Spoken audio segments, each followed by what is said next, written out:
Welcome in Military Coaching classes. Hello friends. In the previous period right we learned just first question of the practice set 3.1. Now we have to learn that second question. Second question is write an AB whose first term is A. First term is what? A, and common difference is D. Common difference D in each of the following. We have to find AP. We have to write AP of these. If first term 10 and common difference is D. Now how? So that A, you know that A means that T1. A means first term, and first term what is given? A, 10. That A means 10. That A or T1 means also 10. T1 also 10. A means T1 or T1 means A. And D is equal to 5. We wrote just first step.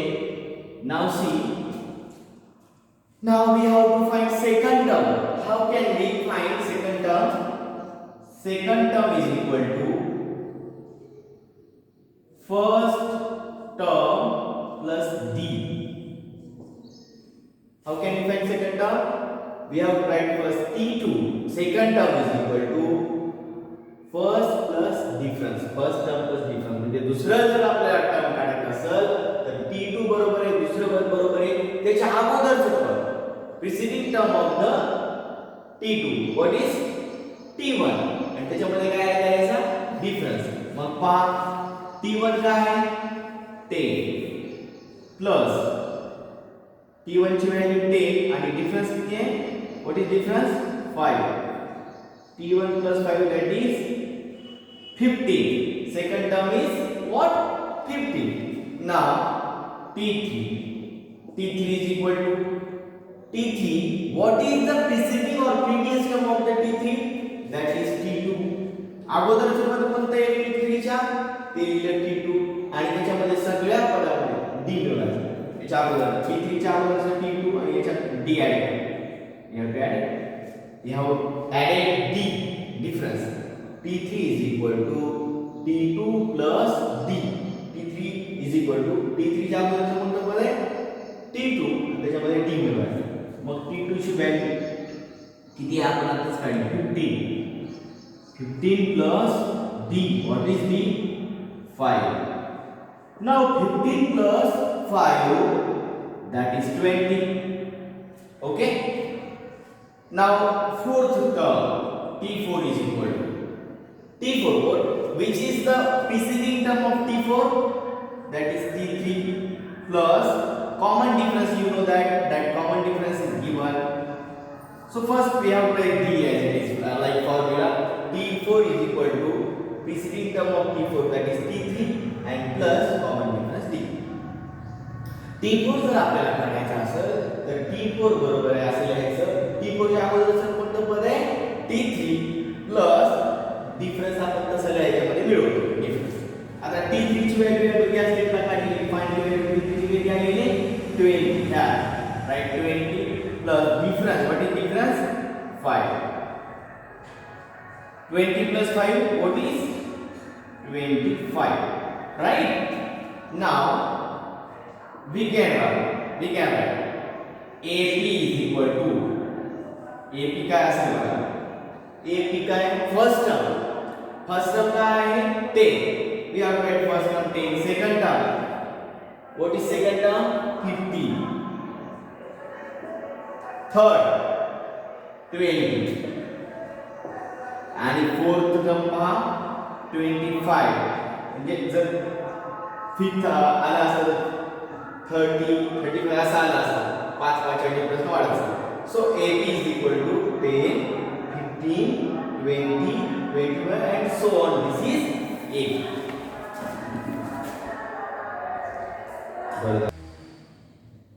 Now next example we have to learn and we have to find AP of these. See second example of the second example. See A or T1 that is -3. एक किंवा t1 ची value minus आहे आणि difference first step we write d is equal to 0. Now see second term, same steps we have to take here. Second term is equal to second term. What is the preceding term of the second term? That is t1. अगोदरचं पद कोणतं आहे t2 च्या second टर्मच्या t1 आणि common difference इथल्या same step काय आहे common difference आहे t. मग t1 काय आहे -3 प्लस d काय आहे 0.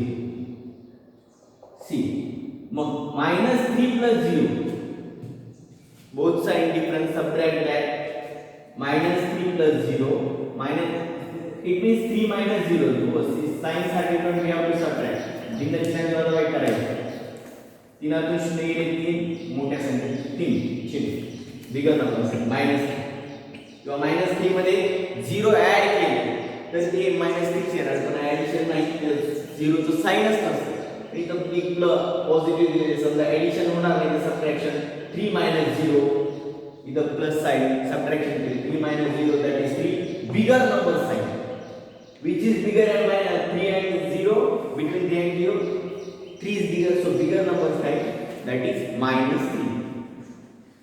Now third term will find t3 is equal to preceding term of second term third term that is t2.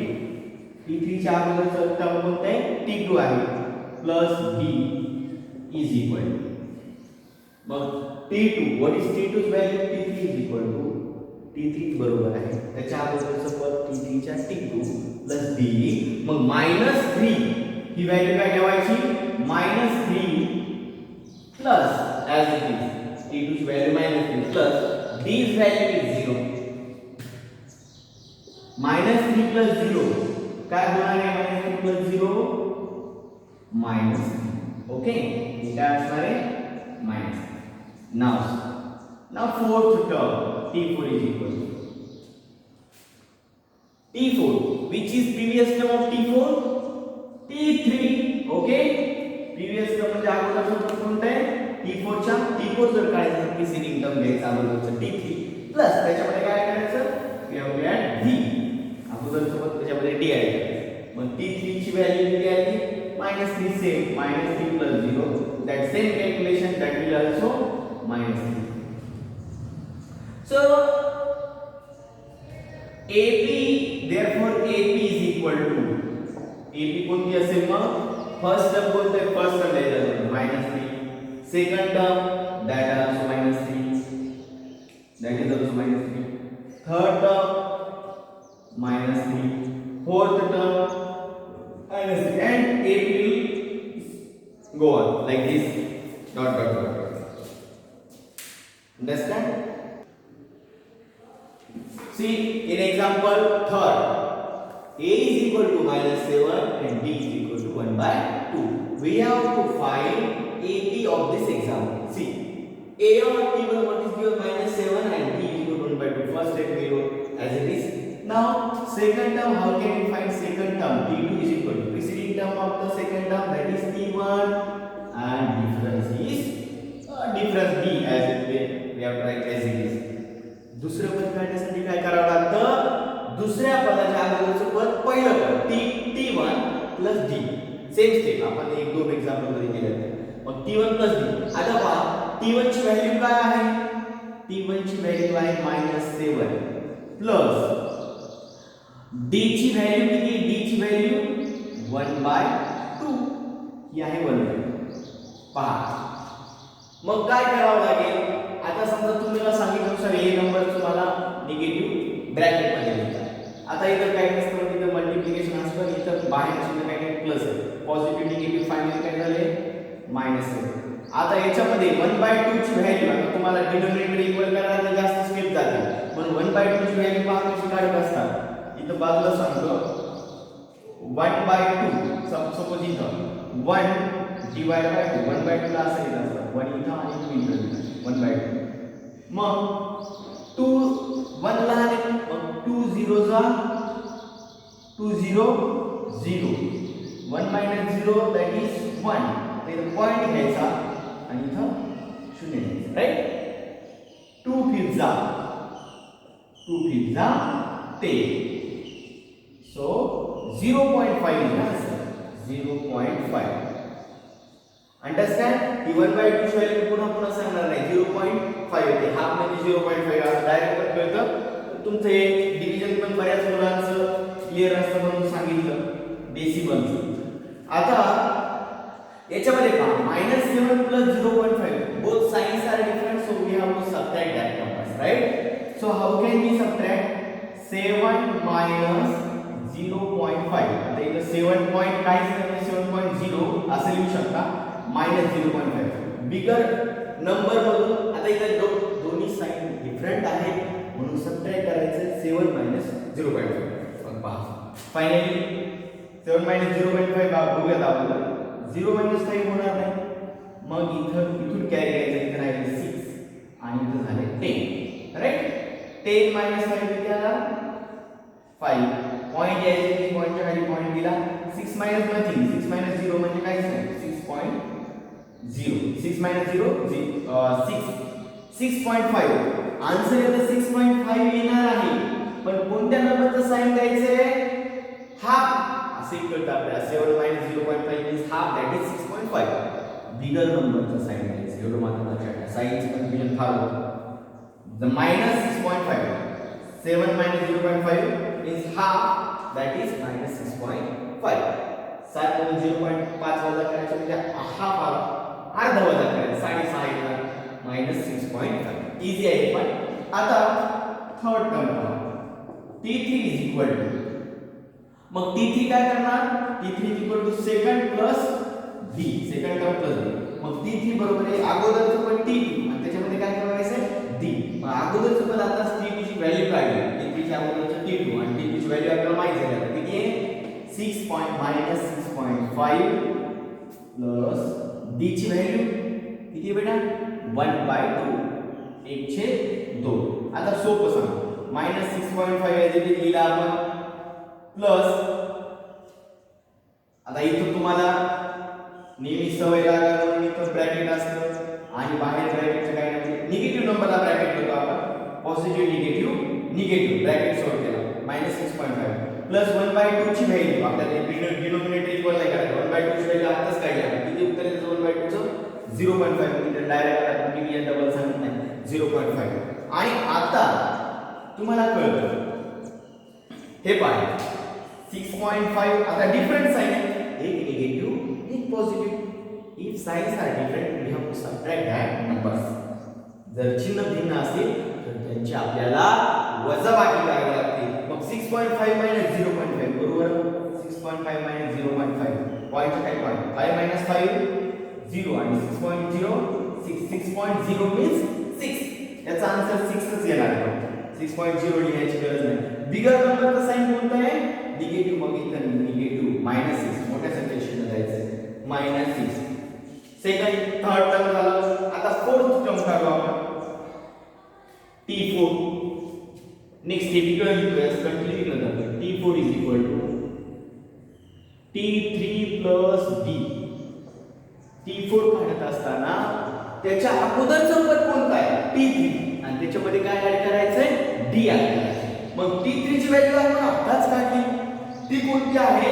-6. ती आहे -6 प्लस D ची value. D what is D? 1/2 as it is 0.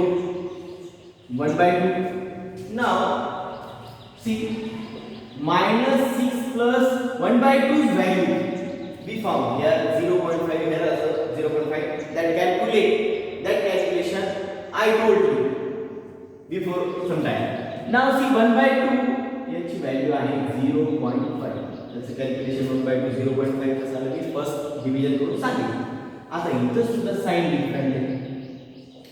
हे calculation -6 plus 0.5 subtraction करावं लागणार आहे. म्हणजे 6 point काहीच नाही मग 6 लिहिले आणि काही नाही ते 0.0 लिहिलं आपण. 6.0 असं लिहू शकतो कारण पुढचं कॅल्क्युलेशन पॉइंट मध्ये -0.5 हे सबट्रॅक्शन बघा. मोठ्या संख्येतून लहान संख्या वजा करायची. मग 0 - 5 होणार नाही. मग इथून कॅरी घ्यायचं राहिले 5 म्हणजे झाले 10. मग 10 - 5 किती येणार आहे? 10 minus 5 5 आणि point as it is and 5 minus 0 5 5.5 the answer आहे 6 minus 0.5 5.5 आणि bigger number चा sign understand negative 5.5 now AP last step we are writing AP is equal to AP काय असेल पहा first term पहा -7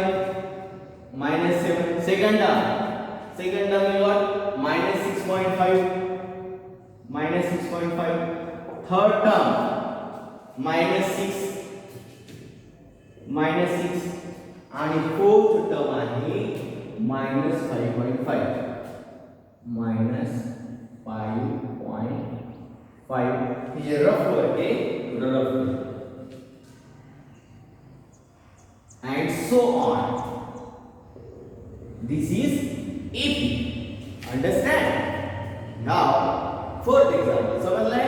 आता चौथं उदाहरण समजून घ्या. जर नसेल कळलं तर तुम्ही ते रिप्ले करा. पुन्हा कळेल. पुन्हा पॉज करून पुन्हा पहा आणि पुन्हा सगळं समजून घ्या आणि नंतर ते पॉज केल्यानंतर व्यवस्थित लिहून घ्या. आधी समजून घ्यायचं की नंतर लिहायचं. आता पहा fourth example. First term A or first term that is minus 1.25 and difference is equal to 3. A ला आपण first term म्हणतो. आता बघा सेकंड टर्म काढण्यासाठी दुसरं पद काढायचं. AP काढायचे म्हणजे first, second, third, fourth, fifth, fifth असे टर्म काढायचे आणि टर्म काढल्यानंतर ते 1 2 3 क्रमाने लिहायचे जसं की अगोदरचे असते. आता बघा सेकंड टर्म काढूया सेकंड टर्म काढण्यासाठी काय करावं लागेल आपल्याला याच्या प्रिसिडिंग टर्म काय आहे सेकंड टर्मच्या t1 प्लस d अगोदरच्या पदामध्ये d मिळवायचा आहे. मग अगोदरचं पद कोणतं आहे t1 ची व्हॅल्यू आपल्याला माहिती आहे -1.25 प्लस d ची व्हॅल्यू काय आहे 3 d आहे. आता याचा साइन हे निगेटिव्ह हे पॉझिटिव्ह साइन डिफरंट आहे. साइन डिफरंट आहे म्हणजे काय करायचं त्याच्यामध्ये सबट्रॅक्शन. फक्त आपल्याला बिगर नंबर कोणता आहे पहा कशातून काय सबट्रॅक्ट करायचं ते मात्र थोडं इथे गोंधळ होऊ शकतो. 1.25 मधून 3 सबट्रॅक्ट करायचे का 3 मधून 1.25 सबट्रॅक्ट करायचे तर आपल्याला 3 - 1.25 करावं लागेल कारण हे 1.25 ही किंमत लहान आहे आणि ही मोठी आहे बरोबर. आता आपल्याला करायचं आहे negative number negative positive subtraction. 3 point काहीच नाही ते 3 पॉइंट काय लिहायचे 0 आणि याच्यातून सबट्रॅक्ट करायचे 1 पॉइंट खाली पॉइंट आला पाहिजे 1.25 याचं सबट्रॅक्शन करायचं. पण आता इथे 1.25 च्या वरती काही सोबत नाही त्याच्यावर म्हणून इथे लिहायचे 0. सी कसं सबट्रॅक्शन करायचं पहा 0 - 5 होणार नाही म्हणून आपण या 0 गेला कॅरी केला म्हणजे म्हणतात 0 कुठून देणार मग हा 0 कोणाच्या वेळेला कॅरी देणार इथं 2 राहिले मग इथं झाले 10 आता देतो ठीक आहे. मग इथं 9 आणि इथं 10 असं करून घ्यायचं. मग 10 - 5 काय येणार आहे 5 9 - 2 किती येणार आहे 7 पॉइंट एज इट इज पॉइंटला पॉइंट आणि 2 - 1 that is 1.75 हे कॅल्क्युलेशन आहे 1.75 पण ते कॅल्क्युलेशन पॉझिटिव्ह लिहिणार का निगेटिव्ह आपल्याला पॉझिटिव्ह लिहावं लागेल आणि पॉझिटिव्ह लिहिण्याची गरज आहे का बिगर नंबर साइन पॉझिटिव्ह लिहिण्याची गरज नसते. पॉझिटिव्ह लिहिलं तरी चालतं नाही लिहिलं चालतं पण शक्यतो लिहित नसतात धन चिन्ह लिहिण्याची आवश्यकता नसते ऋण चिन्ह लिहावं लागेल. हे पॉझिटिव्ह 1.75 लक्षात आले. आता पहा third term t3 is equal to what is preceding which is preceding term of the t3 that is t2 and we have to add d in that. t3 च्या अगोदरचा पण t2 आहे त्याच्यामध्ये d मिळवायचं जशा स्टेप आपण करत आलो तशाच मग t2 ची व्हॅल्यू आताच काढली काय आले 1.75 प्लस d ची व्हॅल्यू किती आहे 3 as it is 3. आता हे कॅल्क्युलेशन पहा बघा 1.75 प्लस प्लस 3.3 आणि त्याच्या पुढे काहीच नाही म्हणजे 0.00 किती पॉईंट दिले तर ते व्हॅल्यू तेच त्याच्या सोबतीला 5 plus 0 ऍड करा 5 plus 0 5 7 plus 0 7 पॉईंटच्या खाली पॉईंट आणि 3 plus 1 4 लक्षात घ्या इथं 1.7 लिहिलंय आणि 3 एकटा होता तर पॉईंट डेसिमल पॉईंट नव्हते म्हणून याच्यात खाली डेसिमल पॉईंट दिला आणि पुढे 0 वाढवलं हरकत नाही काही त्याच्यामध्ये बदल होत नाही मग ऍडिशन केलं मग कशामुळे याला पॉईंट 00 केला कारण या 7 फायला सोबत मग त्याच्या खाली 0 याच्या खाली 0 काही म्हणजे 0 5 plus 0 5 7 plus 0 7 पॉईंटच्या खाली पॉईंट आणि 1 plus 3 4 4.75 थर्ड टर्म काय आलं 4.75 आता fourth term is equal to T4 आता T4 च्या अगोदरचं टर्म कोणतं आहे T3 आणि याच्यामध्ये काय मिळवायचं आहे D मिळवायचं आहे आता पहा T3 ची व्हॅल्यू आताच काढली 4.75 प्लस D किती आहे D व्हॉट इज D 3 मग हे पण ऍडिशन पहा मग 4.75 प्लस 3 पॉइंट काय आहे म्हणजे 0.00 4.75 प्लस 3.00 काय आहे 5 plus 0 5 7 plus 0 7 पॉइंटच्या ऍडिशन पॉइंट खाली पॉइंट आणि 4 plus 3 7.75 तर काय final answer 7.75 so we have found fourth term no need to fill sixth term to find we can write from that terms we can write AP how can we write AP so AP is equal to AP बरोबर आहे first term लिहा पहिलं पद कोणतं आहे -1.25 second term पहा second term कोणतं आहे 1.75 थर्ड टर्म 4.75 थर्ड टर्म 4.75 आणि फोर्थ टर्म नेक्स्ट त्याचा 7.75 आणि so on dot sir understand हे अशा पद्धतीने लिहायचं आता विद्यार्थी मित्रांनो आता 4 एक्झाम्पल आपण पाहिले आता तुम्हाला होमवर्कला तुम्ही प्रॅक्टिस 3.1 सेम याच्यामधला क्वेश्चन दुसरा याच क्वेश्चन मधला 5वा 6वा होमवर्क तुम्ही करायचं जर नाही आले तर मी नेक्स्ट व्हिडिओ मध्ये सांगेन आणि याच्या संदर्भातलं तुम्हाला या व्हिडिओची लिंक तुम्हाला पाठवली आहे तर त्या WhatsAppच्या ग्रुपला तुम्ही त्याचे 5वा 6वा उदाहरण सोडवायचे आणि त्याचा फोटो काढून तिथं त्या ठिकाणी त्या ग्रुपला शेअर करायचा थँक्यू